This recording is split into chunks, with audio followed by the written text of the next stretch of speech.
All right, y'all, welcome back to the show. It's Anti-War Radio.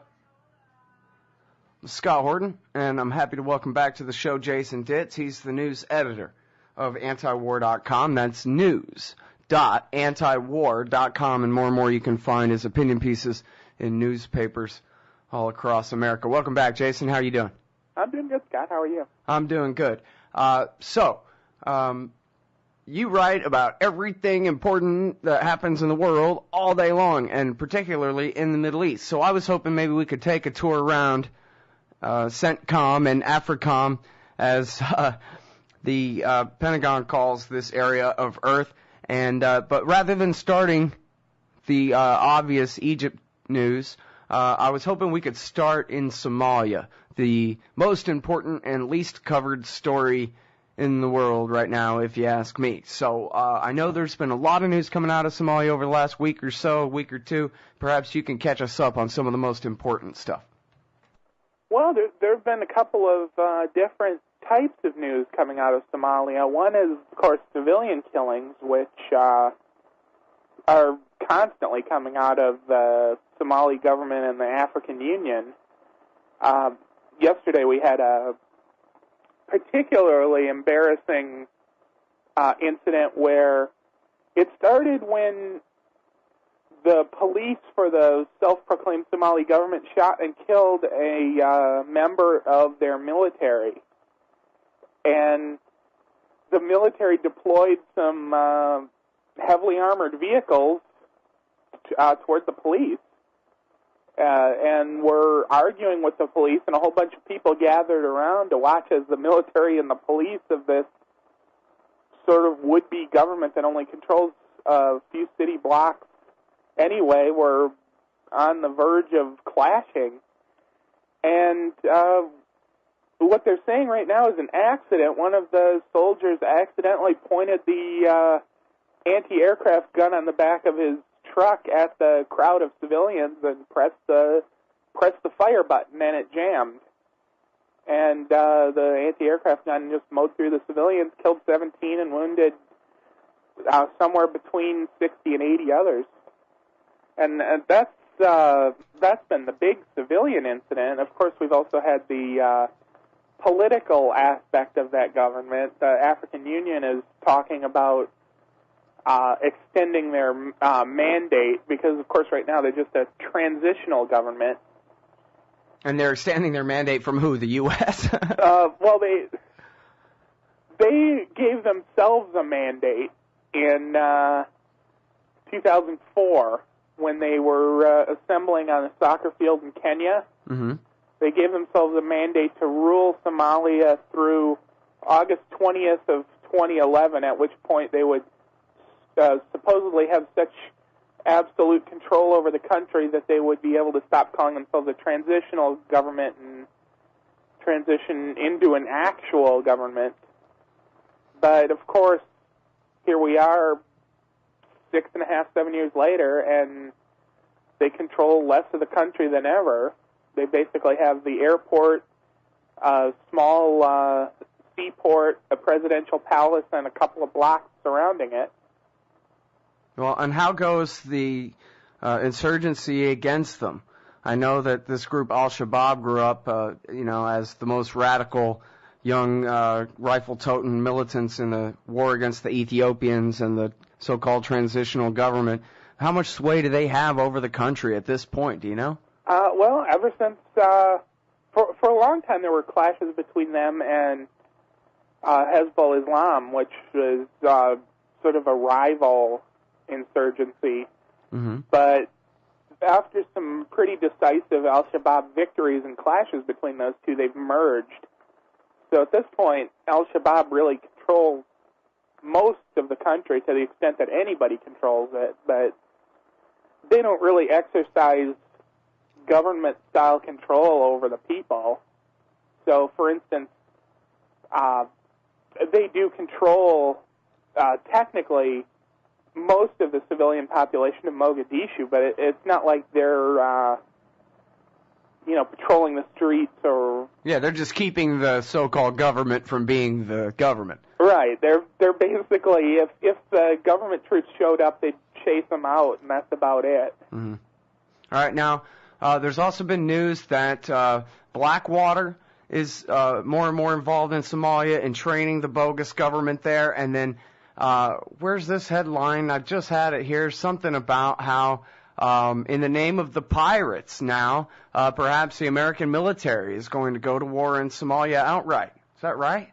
Well, it's not Blackwater as such, which is having the role in Somalia. It's this group called Saracen International, which is sort of a mercenary for hire group, which is currently employing in some shape or form Blackwater's founder, Erik Prince.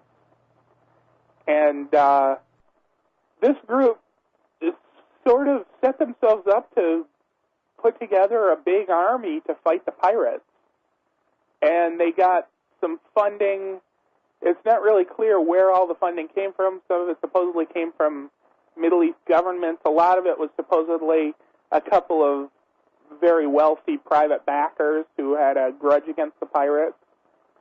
And they're just up in the north of the country putting together a mercenary army of tens of thousands of troops that they're planning on using to go after the coastal bases that the pirates use. Mm-hmm. Well, there's this piece in allafrica.com where they have a quote here from Vice Admiral Mark Fox saying, well, I'm not advocating we suddenly come out with guns blazing and just change everything, but I would advocate that we use the same techniques that have been successful in our counter-terror, policy that we have not heretofore used in our counter-piracy policy. So that's what worries me, is that here the only reason these people are pirates is because America's turned their entire society upside down and got no other way to make money other than stealing it, and now that's going to be the excuse for further escalation by the American Navy. Well, Never mind those mercenaries. And what's the difference between going in guns a-blazing and the U.S. anti-terror strategy? Yeah, I'm not sure what that means either. It's like those are the same thing. Yeah. Well, for what it's worth, Somalis, I'm sorry, I don't know how to stop them, or I would. It's terrible. I recommend everyone go to Human Rights Watch and read about the humanitarian catastrophe in that country. It's absolutely sickening. It's a nightmare. And it's mostly America's government's fault there, if you ask me. Hey, they even have an American citizen is the puppet dictator or puppet president guy of the 4 city blocks in downtown Mogadishu now, right? They're not even hiding it anymore. Well, he's the prime minister, yeah. Mohammed Abdullahi Mohammed, who was formerly the head of the public housing development in Buffalo, New York, now the Prime Minister of Somalia, which I'm not sure is a step up in his career. It seems like he controls considerably less territory now, even though it is a nicer title. Yeah, well, the title is everything, I guess, once you're, that level of bureaucrat running a ward. All right, well, so there's so much other news to cover. We still got, I guess, about a minute and a half before the break, so why don't you give me the headlines out of Jordan today, Jason? Okay, well, Jordan's king has sacked his prime minister and his cabinet. Seems like he's trying to react earlier to the public protests than any of the other governments around the region did. And they've had a lot of protests there in Jordan? They've had some over the past few days. They haven't been as big, but they've been growing.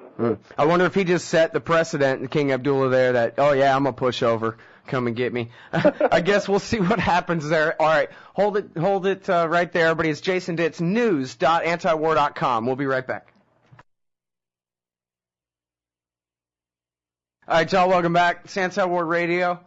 I'm Scott Horton. I'm talking with Jason Ditz, news.antiwar.com. He's our news editor there, and he's been keeping track of the region-wide intifada, which started in Tunisia, has spread to Egypt. As we were discussing before the break there are have been protests in Jordan that are already getting somewhere. I guess we'll see. But before we get back to Jordan, which I do want to get back to, I think I wanted to ask you what's the latest out of Tunisia, because the latest that I knew about it but I've had a sore tooth and I haven't really been reading. But the last I'd heard, the revolutionaries weren't satisfied. The government had only partially been dismissed, and they wanted even more ministers out. Where do we stand as far as the original revolution that sparked this whole thing, Jason? Well, they got rid of a few more of their ministers, and that convinced some of the protesters, particularly one of the big labor unions there, to be satisfied. But there still have been some protests going on, and the police have been smashing up a lot of the protest tents over the past couple of days, saying, nope, the protests are over. Once the union accepted it, they figured that was good enough, and now they're just chasing everyone else off the streets.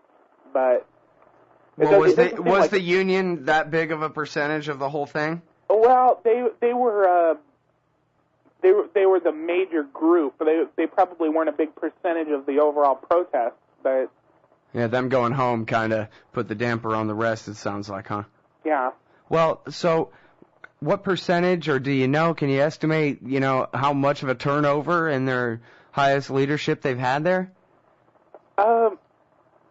Well, I'm not entirely sure what percentage they've gotten rid of. I'm sorry, that's a funny way to ask it, but I know the president and his wife had to flee. Her family's basically been driven out of their wealth and power there, but I don't know about the defense ministers and the interior minister and all that. They did get rid of some more ministers. I'm not exactly sure which ones. I know they originally tried to do the unity government where they appointed 3 opposition party members to the 3 most trivial ministerships possible, and that didn't really take, and those guys resigned like 16 hours after they were appointed. But since then, they got rid of quite a few more, and it seems like it was enough for at least some of the people to be satisfied. Yeah. All right, now, so back to Jordan here for a minute. There hasn't been too much media attention on what's going on in Jordan. I think sort of a hear no evil, see no evil, monkeys with fingers in their ears kind of thing here, at least in terms of TV media. But how big were these protests that led to King Abdullah sacking virtually his entire government?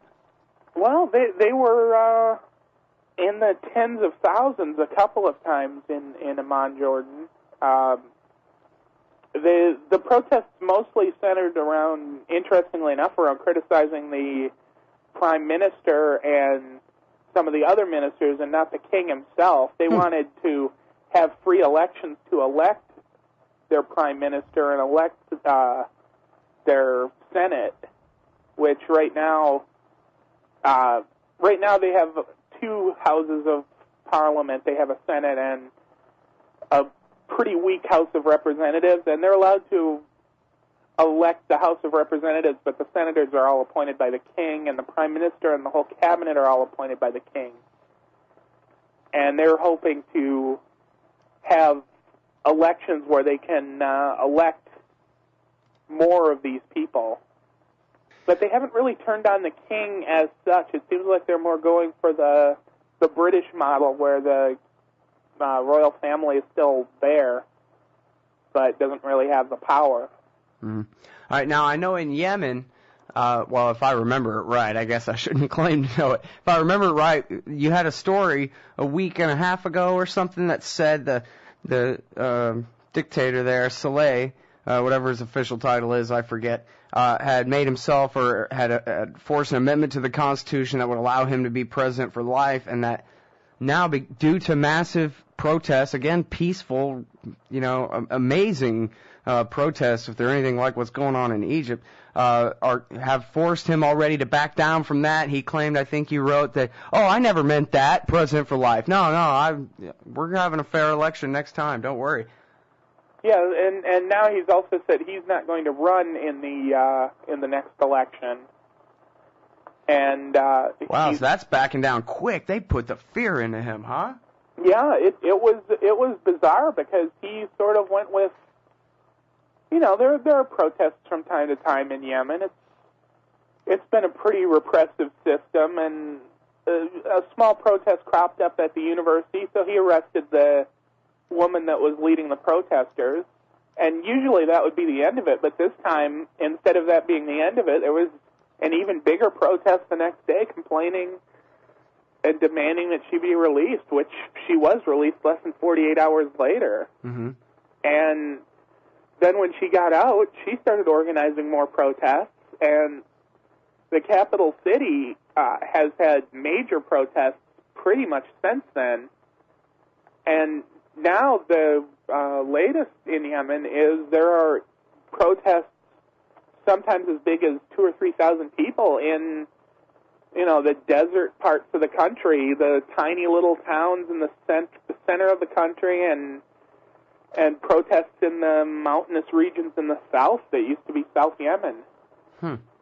Well, when the empire loses Saleh, I wonder if they'll ask themselves if using Reaper drones to murder women and children by the dozens and dozens in that country has anything to do with that. I guess they probably won't. It probably didn't help, but Saleh has had a pretty long history of making a lot of enemies. Yeah, apparently so. So, I don't know, man. I got to tell you, just my gut feeling here, Jason, is that this is the fall of the Soviet Union kind of thing going on here. The Velvet Revolution has begun. It's just incredible. See, millions of people, more than 1 million in Tahrir Square in Cairo. They're saying hundreds of thousands in Sinai and in Alexandria and wherever, peacefully protesting. What was it I just read? It said it's the feeling in the air is like a festival. It's a big party. There's not a bunch of fighting and looting and burning and these kinds of things. I guess they burn party headquarters, but for the most part, this is, a big Gandhi, MLK type, no, really, we insist, you're fired kind of thing without a war, at least so far. Right. It seems like all the violence was when the police were using live rounds on the protesters. They burned a few police stations and set fire to Mubarak's party headquarters, but other than that, it's been just people in the streets. Yeah, which, of course, makes it that much more difficult for the military to take on an attitude of being against them. They kind of have to admit that, like, hey, wow, these are the husbands and wives, the mothers and fathers of Cairo out here, It's really amazing to behold, and I just wonder, what's the average TV watching family saying over dinner in Pakistan this week and in Kuwait. Is there any news out of Kuwait? I haven't heard any news out of Kuwait. I know out of Pakistan, the Prime Minister insisted that Pakistan isn't like Tunisia or Egypt, which of course is what Egypt insisted right before the protests broke out there and what Yemen insisted right after the protests broke out there. Wow. So we got Hezbollah rising in influence big time up there in Lebanon. We've got Iran in Iraq. We've got the beginning of the end of the American-backed dictators in the region. I don't know how long it'll be before the Saudis fall, but looks like there are major changes going on in the balance of power over there, Jason. Well, there seems to be quite a bit of concern among the U.S. diplomats of what's this all going to lead to. And it probably is going to lead to some less supportive governments, because if you're a voter in Egypt and you've had a U.S.-backed dictator for the last 30 years, you're probably not too keen on whoever the U.S. is going to endorse in that election. Right, yeah. Well, and I guess it remains to be seen. I was asking Eric Margulies earlier, how against Egyptian foreign policy are the Egyptian people, and he said, it's not like they want war with Israel, but they don't want to be the puppets. They don't want another Mubarak who's going to do whatever the Likud party dictates. That's for sure.